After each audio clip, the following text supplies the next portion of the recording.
my mother was in that concentration camp. She was taken pregnant and my sister was already 8 years old, and my sister was running around outside in the camp while my mother was in that room waiting for me to be born. And my sister said to my mother, do you know when the aeroplanes, the American and British aeroplanes are coming, the Allied forces as they're called, are coming to bombard the Ustashi? You know who the Ustashis are? They are the Croatian fascists, Ustashi they were called. The Ustashi are not staying in the guard. Now, I don't know how much you're learning about the history of the Second World War, but in September, the Italian forces, the camp that I was in an island called Rab, was under Italian fascist occupation. So the Italians have left in September. I was born on the 1st of October, so I'm not sure if I was born Italian or Croatian. However, have you heard about Virginia Woolf? Yeah.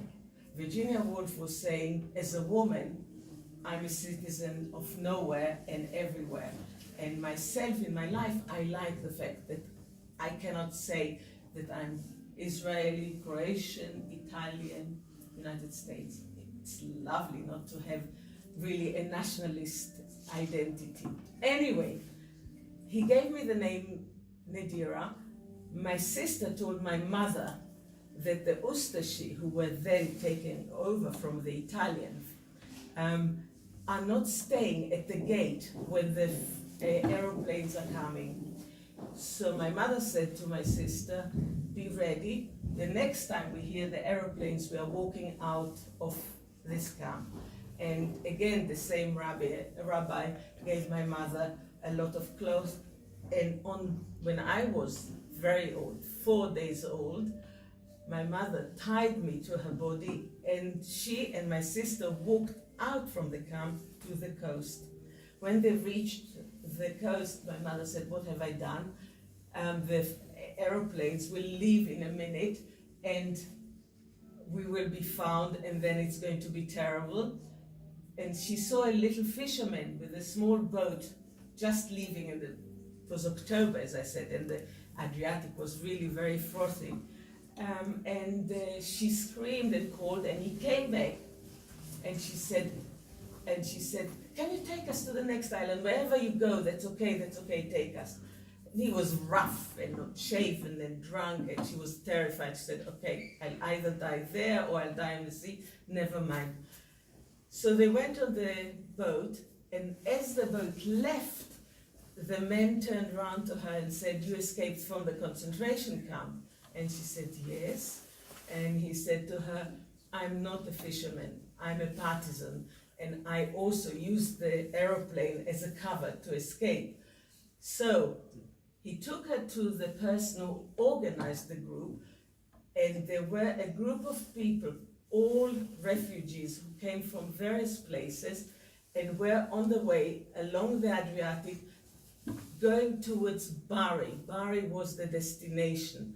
But my mother, because she relatively was healthy, she stayed 1 day behind everybody else, and the only food they had, was whatever they could find in villages that they came, and most of them were empty and deserted. So the condition was that my mother could join the partisan until I cried. If I actually cried, it would have been as a baby, it would have been a way of to find out that they are there. It had to be silent as they moved, because they mainly moved from place to place in kind of opportunity times or mainly at night. And my mother said that all the trip I didn't cry once. And she, babies spend a lot of time crying. And when I was perhaps, I think 15, 16 years old, one day my mother said, actually, I know why you didn't cry when you were a baby, when we were escaping, because we had only wine. All the cellars that we came was a lot of wine, and that's what I drank. So you were drunk most of the time. And maybe that's the reason that still today, when I'm on the sea, I'm feeling very bad, I'm seasick. Maybe that's kind of the hysterical trauma of baby. And I love wine, so that's the reason. Anyway, that it happened. So we ended up really in Bari. There was a big welcome, and there was a place, and there was a room that there was, and my mother spoke 9 languages. She said she learns, it's easier for her to learn a new language than keeping quiet. She was very talkative. And and she was also very beautiful. So they gave her very nice clothes, and they employed her, the Allied forces, as a soft spy. Not really dangerous work, but they would take her to various places and camps, and they said, there's this and this person, and we suspect that they might be a German who is pretending that he or she are coming from this and this place. And she had to talk to these people and, like a, conversation, and find out if they are truly from where they are, if the language that they claim they speak is good or not. That's basically the story.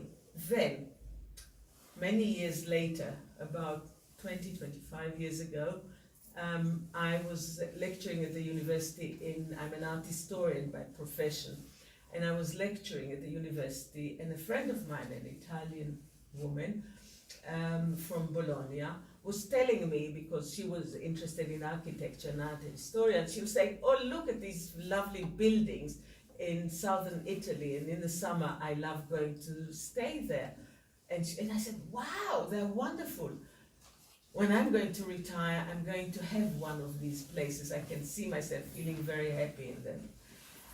The stupidity, the ignorance of me was that I didn't connect Bari with Puglia. I knew that I spent 2 years of my life, of my babyhood, but now I have a trullo and I'm living in Celia Messapica, so it's kind of serendipity or strange, a fate, that without knowing that Bari was where I was as a baby for 2 years, I've come as an old woman, as a retired woman. The thing that I really find very, very positive about Puglia is the fact that, as you will see in this museum, and if you are ever going to the museum in Santa Maria al Bagno, that the Pugliese community was very humane. They were not rich, they didn't have a lot of food, but they were humane. They welcomed refugees, they made them part of the community, they fed them. They were different from many other northern countries of Europe. So that was the beginning of my life, and I'm living now in Puglia, and suddenly I find myself in a place where there is again a problem of refugees. What should Europeans do with the refugees that are coming?